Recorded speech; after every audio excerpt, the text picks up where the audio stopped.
After spoke, Andre Johnson spoke very powerfully, and Michael Irvin took the stage and really impacted our players. We need to see that, we need to feel that, we do that more and more. And I came out here and saw, a lot, even though it's been an offense versus defense, sets that we know and plays that we know. It's going to see guys compete and try to win their one-on-ones, and have, some plays that were positive and some obviously that were not as positive, but guys did compete. We got a lot of plays in, lots of work off the film, and go from there and get ready for the offseason. Well, to me, what stands the most is what happened throughout the spring ball. A team that, for the most part, went back and forth, a team that found a way to, if the defense is not having a good day, they dig themselves out, and vice versa. The competition was increased on a lot of positions, and some of the needs that are a little bit more clear.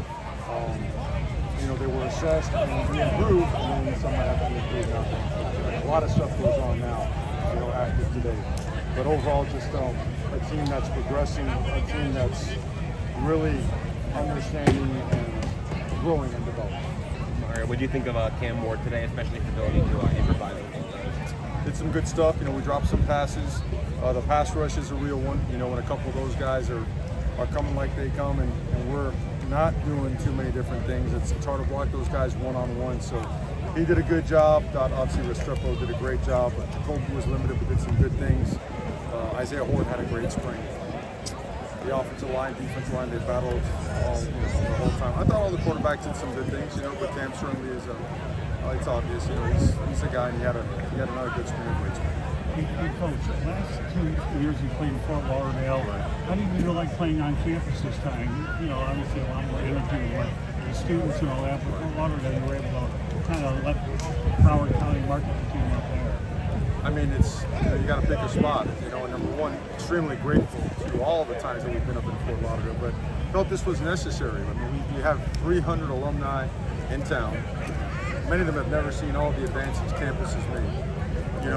And I remember playing this game here and practicing here, and the way the energy that came with the community was something that we felt that we had to do for the student body, for the community, for the university, for our fans, for our players. They need to feel that. And I'll tell you, in a short amount of time with what we had, they did a really good job setting up a really good environment. Our players enjoyed it. What do you think of the defense overall? I think hot and cold. I think defending a guy like that is difficult. I think that we played some of our coverages really, really well, lost sight on some other ones. Some good moments attacking, some other ones where guys got away from us. I'll talk about obviously the first half of it. I thought our pass rush was really good. I thought we were better in the interior, clogging up some of the holes in the run game. A couple spit out, but they more rolled off the table than gutted us. There were some solid things. Got to watch it on tape. Coach, a sack and a fumble recovery by Marquise Lightfoot today. What did you like to see out of the freshman? Looking back to last spring, Ruben Bain kind of came onto the scene. What did you see from Lightfoot today? Explosive, fast guy. He plays hard. He's learning the system. He's gained a lot of weight since he's been here. He's always eating. He's got to keep eating. I have to take Zaquan with him and JoJo with him. It's like I tell them if I see them without a sandwich in their hand, they got problems. So a lot of improvement by him, and obviously being here early helps tremendously. Expecting a big offseason. With the portal opening again, just what's the work that goes into that for you and your staff? How do you prepare for that? Well, it just starts like right now. This is a whole different phase now, right? The first part is making sure our people thank all the people that made this happen. That's number one. And right to what we've been doing. We've been assessing.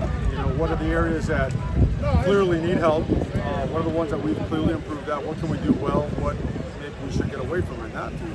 So the portal, we address things first with our players. That's the respectful way to do so. And we've got to get our roster to a certain number at some point in time. And this is the conversations that are had. And they're very open and transparent. We go right to it. There's no, you can't go, we've got to be just very truthful and straightforward. A few more questions, Coach. What type of player are you looking for? Well, I'll talk more about the intangibles and actual respect for our players and their positions. This guy's like great examples. Campbell is a great example. Reese Powell is a great example. CJ Clark is a great example. Kiko, when he got here, great example. Guys like that, they want to be great, they want to be elite, and they push culture. They work hard, they do the extra things. There's nothing in them except competitive spirit and wanting the desire to win. And when you have guys like that really care about the end result for everybody, it adds to the culture. You've got to always be very selective to make sure you're bringing people that add to the roster, add to your, I would say, the ability of your team, right? The caliber of your team, but also that the pace. I know he's mainly playing running back out of the freshman now, but life lost. Do you feel like he can be a running back to the core solely, or do you feel like? I think we assess everything. You know, there's some things we did throughout spring ball that you guys didn't have a chance to see in our conversations. Guys went different positions on both sides of the ball. You know, at just about every position. So there's some things to discuss. He's obviously one of them, but he does a lot of things. You should see him on defense. He's an excellent player on defense as well. So he, you know, when we talk about Robbie, guys like Robert Stafford, there's a lot of guys that have multi-positions, very versatile. So we'll get to that right away. Thank you, Coach. Thanks, Coach. Thank you.